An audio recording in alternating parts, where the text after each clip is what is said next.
Hello everyone, কেমন আছেন সবাই? আলহামদুলিল্লাহ আমি ভালো আছি। তো আজকে আমি চলে এসেছি আরেকটি নতুন ব্লগ নিয়ে।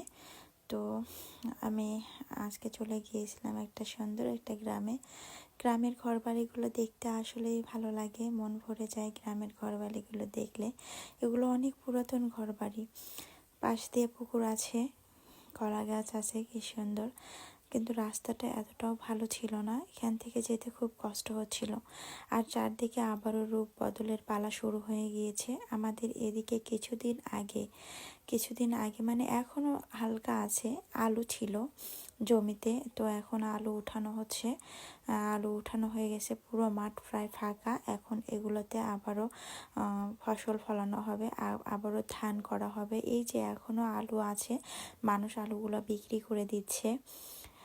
আবারও এগুলোতে ধান লাগানো হবে। ধান যখন হবে আবার পুরো মাঠ সবুজে সবুজে ভরে যাবে। যারা আগে আলু তুলে ফেলেছে তারা অবশ্য কিছু কিছু জমিতে ধান লেগে রেখেছে।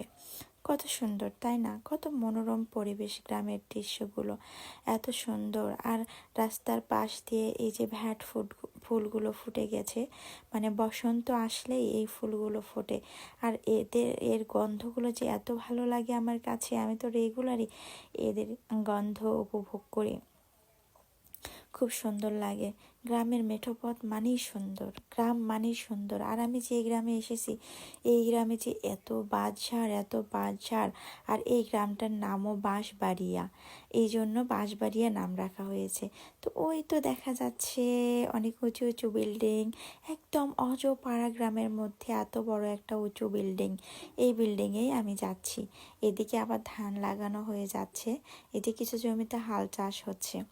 তো আমি গিয়েছিলাম, আমি আর আমার এক ছোট ভাই, গুল্লমুল্ল ভাই, আমরা দুজনেই গিয়েছিলাম সেই বিল্ডিংয়ে। তো ওখানে আমাদের কিছু কাজ ছিল। এটা একটা ইংলিশ মিডিয়াম স্কুল, ব্রিটিশরা ইংলিশ মিডিয়াম স্কুল এই গ্রামের মধ্যে করেছে। ইংলিশটা মূলত যারা এতিম বাচ্চা, যাদের বাবা মা খুবই গরিব, খরচ বেশি চালাতে পারে না, তাদের জন্য এই স্কুলটা করেছে, ফ্রি স্কুল এখানে।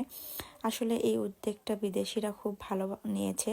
এখানে সব গরিব বাচ্চা, এখান থেকে ওরা ইংলিশ মিডিয়াম না, এটা ইংলিশ ভার্সন। অনেক সুন্দর পড়াশোনা হয়, অনেক নিয়ম শৃঙ্খলা। তো আমি এখানে মূলত গিয়েছিলাম যে আমার ছেলের জন্য এক সেট বই নিতে। তারপর আমি তো এখানকার পরিবেশ দেখে মানে অবাক হয়ে গিয়েছি। এখানকার নিয়ম শৃঙ্খলা, মানে গেট থেকে শুরু করে এত নিয়ম শৃঙ্খলা ছিল, খুবই ভালো লেগেছে। স্কুলটার পাশে একটা বড় একটা পুকুর ছিল, সেই পুকুরেও কিন্তু অনেক বাচ্চারা গোসল করতেছিল। সেই শৈশবে চলে গিয়েছিলাম আমি, দাঁড়িয়ে থেকে থেকে দেখতেছিলাম যে আসলে ছোট বয়সটা কত মজার হয়, তাই না? লিচু গাছগুলো অনেক সুন্দর, এখানে অনেক ফলের গাছ আছে, এই ফলগুলো বাচ্চাদেরকেই খাওয়ানো হয়। আমার যে এত ভালো লাগছে এই স্কুলে গিয়ে, আমার মনটা ভরে গিয়েছে এই স্কুলে গিয়ে। স্যারদের কত ডিসিপ্লিন, কত নিয়ম, কত কানুন। কি সুন্দর গোসল করতেছে, ওই যে দেখেন কত মজা করতেছে গোসল। আল্লাহ হাফেজ, ভালো থাকবেন।